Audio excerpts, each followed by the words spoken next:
नमस्कार साथियों। आज हम बात करेंगे आनुवंशिकी से संबंधित जितने भी आरपीएससी सेकंड ग्रेड साइंस में प्रश्न पूछे गए हैं अब तक, उन सभी प्रश्नों की हम बात करेंगे जो कि अपने आनुवंशिकी से संबंधित आरपीएससी सेकंड ग्रेड साइंस में प्रत्येक वर्ष अर्थात प्रत्येक वैकेंसी में 2 प्रश्न पूछे जाते हैं और ये दोनों प्रश्न बहुत ही आसान होंगे यदि आप इस वीडियो को पूरा देखेंगे। इस वीडियो के और भी अगले पार्ट आएंगे। 2 से 3 वीडियो में ये आनुवंशिकी से संबंधित संपूर्ण जानकारी आपको प्राप्त हो जाएगी जो कि आपके सेकंड ग्रेड साइंस के लिए उपयुक्त होगी। तो चलते हैं, देखते हैं आनुवंशिकी। आनुवंशिकी शब्द का प्रयोग सर्वप्रथम किसने किया? तो आनुवंशिकी शब्द का प्रयोग सर्वप्रथम विलियम बेटसन नामक वैज्ञानिक ने किया। इसके अलावा आनुवंशिकी के पिता या जनक कौन है? तो आनुवंशिकी के पिता ग्रेगर मेंडल है। आधुनिक आनुवंशिकी के पिता कौन है? तो बेटसन है। और आधुनिक आनुवंशिकी के साथ साथ यही बेटसन प्राणी आनुवंशिकी के जनक भी हैं। इसके अलावा अगला प्रश्न है, आनुवंशिक अभियांत्रिकी के जनक कौन है? तो आनुवंशिक अभियांत्रिकी के जनक पॉल बर्ग है। प्रायोगिक आनुवंशिकी के जनक कौन है? तो टी.एच. मॉर्गन प्रायोगिक आनुवंशिकी के जनक है। और टी.एच. मॉर्गन ने फ्रूट फ्लाई ड्रोसोफिला मेलानोगास्टर जो फल मक्खी है उस पर प्रयोग किया था। और इस ड्रोसोफिला मेलानोगास्टर फल मक्खी में जो द्विगुणित गुणसूत्रों की संख्या होती है वो 8 होती है और इसको सामान्य भाषा में फ्रूट फ्लाई या फल मक्खी के नाम से जाना जाता है। और ये आरपीएससी सेकंड ग्रेड साइंस 2016 में पूछा गया ये प्रश्न था कि ड्रोसोफिला मेलानोगास्टर को और किस नाम से जाना जाता है। तो ये 2016 में सेकंड ग्रेड में आया हुआ प्रश्न है। आगे देखते हैं आनुवंशिकी। आनुवंशिकी किसे कहते हैं? तो आनुवंशिकी यहाँ वंशागति तथा विविधताओं का अध्ययन किया जाता है। वंशागति और विविधताओं का अध्ययन किया जाता है। तो वंशागति से क्या तात्पर्य है? लक्षणों का एक पीढ़ी से दूसरी पीढ़ी में स्थानांतरण होना वंशागति कहलाता है। और विविधता का मुख्य स्रोत जीन विनिमय या पुनर्योजन होता है। जीन विनिमय अर्थात क्रॉसिंग ओवर, पुनर्योजन अर्थात रिकॉम्बिनेशन। तो ये दोनों आनुवंशिकी से संबंधित कुछ वर्ड थे। अब हम देखते हैं विविधता। विविधता 2 प्रकार की होती है, एक सतत विविधता, एक असतत विविधता। सतत विविधता किस कारण से होती है? तो जीन विनिमय के कारण सतत विविधता होती है, जबकि असतत विविधता उत्परिवर्तन के कारण उत्पन्न होती है। जीन क्या होती है? तो जीन शब्द जॉनसन नामक वैज्ञानिक ने दिया। जीन डीएनए का वह भाग है जो प्रोटीन या एंजाइम को कोड करता है। अर्थात ये प्रोटीन या एंजाइम ये प्रोटीन का बना हुआ होता है या डीएनए का एक खंड होता है। तो आपको पूछा जाए कि जीन क्या है, तो जीन एक तरह से डीएनए का एक खंड है। इसके बाद जीन गुणसूत्रों पर पाई जाती है। जीन जो है गुणसूत्र जो होते हैं तो उन गुणसूत्रों पर रेखित क्रम में पाई जाती है। डीएनए अर्थात जीन अनुलेखन या ट्रांसक्रिप्शन प्रक्रिया द्वारा एमआरएनए में परिवर्तित होता है। तो डीएनए से एमआरएनए, एमआरएनए से अनुवादन या ट्रांसलेशन द्वारा प्रोटीन या एंजाइम बनते हैं। तो इस प्रकार से डीएनए ट्रांसक्रिप्शन से एमआरएनए में और एमआरएनए ट्रांसलेशन द्वारा प्रोटीन का निर्माण होता है। तो इस प्रकार से ये परिवर्तन होता है। इसके बाद हम बात करते हैं एलील्स युग्म विकल्पी की। और यहाँ पर जो एलील्स जो है युग्म विकल्पी किसे कहते हैं? तो युग्म विकल्पी एक जीन के 2 भिन्न रूप या विपर्यासी लक्षणों को हम युग्म विकल्पी कहते हैं। जैसे लंबाई का जो 2 रूप होते हैं, एक लंबापन का, एक बौनेपन का। तो लंबा और बौना ये भिन्न रूप युग्म विकल्पी कहलाते हैं। जैसे जीन के रूप में हम प्रदर्शित करते हैं कैपिटल टी और स्मॉल टी, तो ये एक ही लंबाई की जीन है और उसके ही 2 भिन्न रूप है, इसलिए इन्हें युग्म विकल्पी कहा जाता है। तो ये युग्म विकल्पी वाला जो प्रश्न है यह आरपीएससी सेकंड ग्रेड 2018 में आया था। 2018 में ये आरपीएससी में सेकंड ग्रेड में आया हुआ प्रश्न है। युग्म विकल्पी वाला के भिन्न रूपों को या विपर्यासी लक्षणों को क्या कहा जाता है? तो युग्म विकल्पी। इसके बाद जीन के युग्म विकल्पी हमेशा समजात गुणसूत्रों के समान स्थलों पर पाए जाते हैं।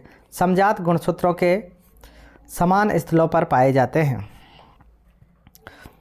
इसके बाद एलील के बाद हम देखते हैं होमोजाइगस समयुग्मजी, प्योर या शुद्ध।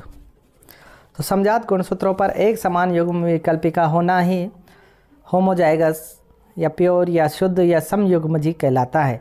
जैसे capital T, small T, small R या कैपिटल आर, ये होमोजाइगस होते हैं। तो सेम दोनों ही जीनों का जो है समान होना, समजात गुणसूत्रों पर एक समान युग्म विकल्पियों का होना होमोजाइगस कहलाता है। ऐसे ही हेटेरोजाइगस क्या होता है? या संकरित या हाइब्रिड या विषम युग्मजी। तो समजात गुणसूत्रों पर अलग अलग प्रकार के युग्म विकल्पियों का होना हेटेरोजाइगस कहलाता है। जैसे capital T, capital R, capital Y. तो एक बड़ा है, एक छोटा है, एक बड़ा है, एक छोटा है। तो ये दोनों ही अलग अलग प्रकार के युग्म विकल्पी है। इसके बाद अगला टॉपिक है अपने मेंडल कौन थे? तो मेंडल का पूरा नाम जॉन ग्रेगर मेंडल है और ये ऑस्ट्रिया के रहने वाले थे। ऑस्ट्रिया में जो हेंजेंडोर्फ प्रांत के सिलिसिया गांव में इनका जन्म हुआ था और ये एक जो वहाँ पर पादरी के रूप में काम किया करते थे और वहीं पर इन्होंने 1856 से 63 तक उद्यान मटर पर प्रयोग किया। उद्यान मटर का वैज्ञानिक नाम पायसम सेटाइमम होता है और उद्यान मटर में जो द्विगुणित गुणसूत्रों की संख्या होती है वो 14 होती है। तो ये आपको विशेष रूप से ध्यान रखनी है कि उद्यान मटर में द्विगुणित गुणसूत्रों की संख्या कितनी होती है? 14 होती है। और मेंडल ने उद्यान मटर पर ही प्रयोग क्यों किया, इसे क्यों चुना? तो इसके पीछे कुछ कारण थे, तो वो कारण एक एक करके हम देखते हैं। क्योंकि मटर जो है वर्ष भर संवर्धन संभव होता है। मटर में 7 विपर्यासी लक्षणों को चुना। स्वपरागण तथा परपरागण दोनों ही हो सकते हैं। मटर में स्वपरागण भी होता है और परपरागण भी हो सकता है।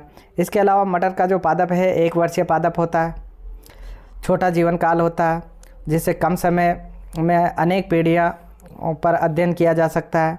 इसके अलावा द्विलिंगी पुष्प होते हैं, अर्थात नर और मादा जननांग दोनों ही जननांग एक ही पुष्प में पाए जाते हैं। तो इस प्रकार से ये कुछ प्रमुख लक्षण थे जिनके कारण मेंडल ने उद्यान मटर को अपने प्रयोग के लिए चुना। अब 14 प्योर ब्रीडिंग वेराइटियों का चयन किया, तो उसने 7 जोड़ी जो विपर्यासी लक्षणों को चुना। 7 जोड़ी विपर्यासी लक्षण अर्थात 14 प्योर यानी शुद्ध वाले, मतलब समजात वाले same capital T, small T. तो ये जो है 14 प्योर ब्रीडिंग वेराइटियों का चयन किया था। 7 तो जोड़ी और 14 जो प्योर या शुद्ध या समजात। ठीक, तो इस प्रकार से 7 जोड़ी विपर्यासी लक्षण कौन कौन से थे, तो इनको एक एक करके देख लेते हैं। एक तो है तने की लंबाई। तो तने की लंबाई के लिए जो लक्षण है वही दोनों प्रकार के लक्षण अपन देखेंगे, एक प्रभावी और दूसरा अप्रभावी। तो तने की लंबाई के लिए कैपिटल टी और अप्रभावी जो लक्षण होता है स्मॉल टी। ऐसे ही पुष्प के रंग और स्थल, बीज का आकार और रंग, फली का आकार और रंग। तो ये जो है 7 लक्षण हैं, तो आपको ध्यान रखने हैं। पुष्प का रंग और स्थल, इसके अलावा बीज का आकार, बीज का रंग, फली का आकार, फली का रंग। तो ये बीज और फली का आकार और रंग, जबकि पुष्प का जो है रंग और स्थल है, ये स्थल है पुष्प का, न कि आकार। तो ये ध्यान रखना है, बीज और फली का तो आकार है और पुष्प का जो है स्थल। ठीक, इसके अलावा तने की लंबाई। तो ये 7 जोड़ी जो विपर्यासी लक्षण हैं, इन पर अध्ययन किया। तो ये लक्षण पुष्प का रंग तो बैंगनी और सफ़ेद, पुष्प का जो स्थल है अक्षीय और शीर्षस्थ, बीज का आकार गोल या झुर्रीदार, बीज का रंग पीला या हरा, फली का आकार फूली हुई या संकीर्ण, फली का रंग हरा या पीला। तो इस प्रकार ये 7 जोड़ी विपर्यासी लक्षण या 14 प्योर ब्रीडिंग वेराइटियों का मेंडल ने चयन किया। मेंडल ने जीन को क्या कहा था? तो मेंडल ने जीन को कारक कहा था। मेंडल के अनुसार एक लक्षण को एक जीन या कारक जोड़ा नियंत्रित करता है।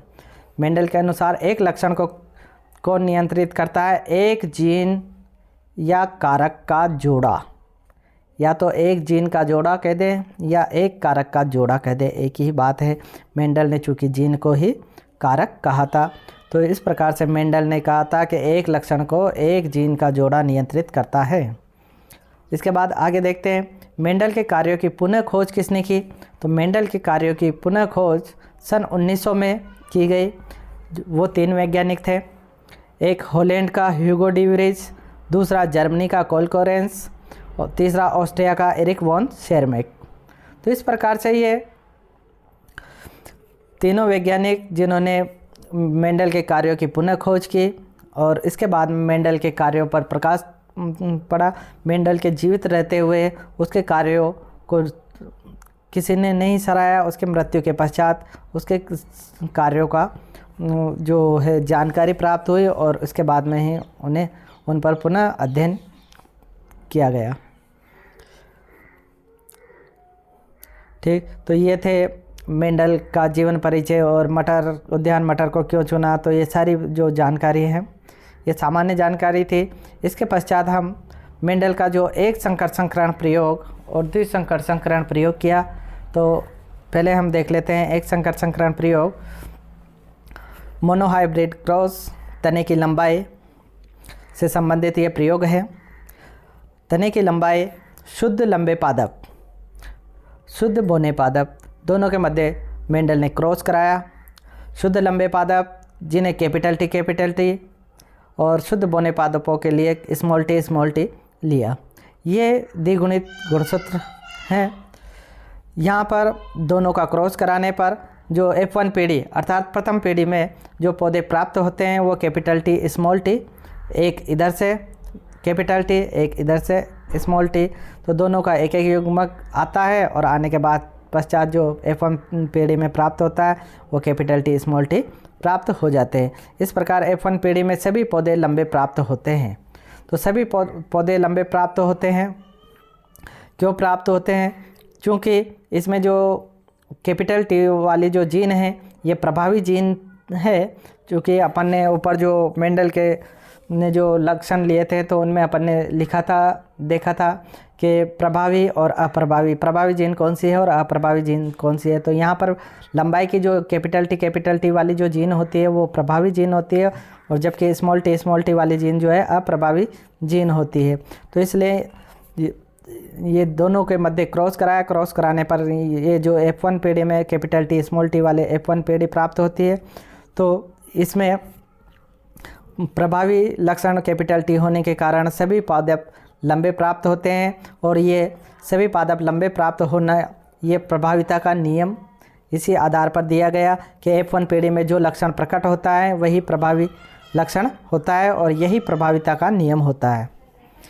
इसके बाद में हम F1 पीढ़ी में स्वपरागण कराते हैं, अर्थात F1 पीढ़ी में जो पौधे प्राप्त हुए उनको स्वपरागण कराते हैं, अर्थात कि दोनों ही पौधे समान जीन वाले लेते हैं। तो लेने पर दोनों के मध्य क्रॉस कराते हैं और क्रॉस कराने पर जो संतति प्राप्त होती है तो उनको देखते हैं। तो क्रॉस कराने में क्या किया जाता है, पहले वही युग्मक बनाए जाते हैं। तो कैपिटल टी स्मॉल टी का एक कैपिटल टी और एक स्मॉल टी, इसी प्रकार इसके एक कैपिटल टी और एक स्मॉल टी बनता है। तो इनसे या तो चेकर बोर्ड द्वारा कर लें या फिर इस प्रकार से साधारण रूप से ये क्रॉस करा के और ये बना सकते हैं। एक इधर से आता है और एक इधर से आता है तो कैपिटल टी बन जाता है। और इसी प्रकार से ये जो है स्मॉल टी कैपिटल टी और आगे जो है कैपिटल टी स्मॉल टी, तो इस प्रकार से ये सारे पौधे प्राप्त हो जाते हैं और ये जो है F2 पीढ़ी प्राप्त होती है। अब F2 पीढ़ी में कौन कौन से प्रकार के पौधे प्राप्त होते हैं, तो ये हमें देखना है। तो F2 पीढ़ी में जो पौधे प्राप्त होते हैं उनमें लक्षण प्रारूप और जीन प्रारूप दो अलग अलग प्रकार के लक्षणों को अपन को दो अलग अलग प्रकार के जो अनुपात हैं वो ज्ञात करने होते हैं। एक लक्षण प्रारूप जिसे फिनोटाइप कहा जाता है, जीन प्रारूप जीनोटाइप कहलाता है। लक्षण प्रारूप या फिनोटाइप उसे कहा जाता है जो हमें सामने से दिखाई दे, वास्तविकता में आंखों से दिखाई देते हैं कि भाई लंबा कौन है, बोना कौन है, तो कितने पौधे लंबे हैं, कितने बोने हैं, तो वो लक्षण प्रारूप के अंतर्गत आता है। और जो हमें सामने आंखों से दिखाई नहीं दे कि भाई शुद्ध है या अशुद्ध है, या अपन आंखों से देख के पता नहीं लगा सकते हैं, तो ये जो है जीन प्रारूप के अंतर्गत आता है। यदि अपन आंखों से देखकर पता लगा सकें तो ये जो है लक्षण प्रारूप के अंतर्गत आता है। तो ये लक्षण प्रारूप जो अनुपात है वो लंबे और बोने के मध्य क्या क्या होगा, तो लंबे पौधे कितने हैं, तो यहाँ पर अपन देख के बता सकते हैं कैपिटल टी जिसमें भी आया हुआ है तो वो अपने लक्षण प्रकट करता है और इसलिए जो है ये पौधे लंबे होंगे। तो ये 3 पौधे जो है लंबे होते हैं, इसलिए लंबेपन का 3। और ये जो चौथा पौधा है इसमें दोनों ही टी स्मॉल टी है, इसलिए एक पौधा बोना होगा। ठीक, तो इस प्रकार से ये कैपिटल टी स्मॉल टी वाले सारे लंबे और ये कैपिटल टी वाला भी लंबा और ये स्मॉल टी वाला बोना होगा, इसलिए इसका लक्षण प्रारूप अनुपात 3:1 होता है। इसके अलावा जीन प्रारूप अनुपात की बात करें तो जीनोटाइप जो है 1:2:1 होता है। ये क्यों होता है, अपने एग्ज़ाम में हालांकि ये नहीं पूछा जाता है कि क्यों होता है, ये अपने से सीधा ये पूछा जाएगा कि जीन प्रारूप अनुपात क्या होगा, लक्षण प्रारूप अनुपात क्या होगा। तो अपन को सीधा याद रखना है कि भाई लक्षण प्रारूप अनुपात 3:1 होता है, जीन प्रारूप अनुपात ये होता है 1:2:1। अब लेकिन अपन को याद रखने के लिए इसका कारण को भी ध्यान में रखना पड़ता है।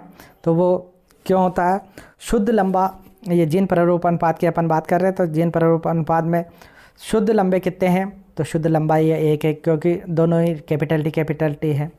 अब संकरित लंबे, संकरित ये इसमें एक कैपिटल टी है एक स्मॉल टी है, इसलिए इन दोनों को ही संकरित कहा गया है। तो ये संकरित लंबे हैं, लंबे तो है लेकिन संकरित लंबे हैं।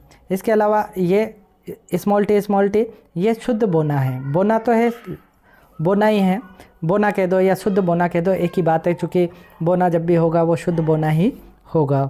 ठीक, तो इस प्रकार से ये जो अनुपात हैं 1:2:1 प्राप्त हो जाता है ये। इसके बाद इसी नियम के आधार पर ये प्रभाविता का नियम आ जाता है। प्रभाविता का नियम क्या होता है, तो प्रभाविता का जो नियम है, जो लक्षण F1 पीढ़ी में प्रकट होता है उसे प्रभावी या डोमिनेंट लक्षण कहते हैं। तो प्रभाविता का लक्षण अपन ने वो अभी मेंडल के प्रथम ये जो एकल संकरण मोनोहाइब्रिड क्रॉस में देखा है। जो लक्षण F1 पीढ़ी में प्रकट होता है वो प्रभावी लक्षण होता है, F1 पीढ़ी में प्रकट नहीं होता है उसे अप्रभावी लक्षण कहते हैं। तो प्रभाविता का नियम तो केवल यही है, जो F1 पीढ़ी में प्रकट होता है वो प्रभावी लक्षण होता है। ठीक, लेकिन अपन को ये याद रखना है जो F1 पीढ़ी में प्रकट नहीं होता है उसे अप्रभावी लक्षण कहते हैं। प्रभावी लक्षण ऐसा लक्षण, प्रभावी लक्षण से मतलब क्या है, ऐसा लक्षण जो शुद्ध व संकरित दोनों अवस्थाओं में अभिव्यक्त होता है। तो प्रभावी जो लक्षण होता है वो शुद्ध अवस्था में तो व्यक्त होता ही है, साथ में संकरित अवस्था में भी व्यक्त होता है।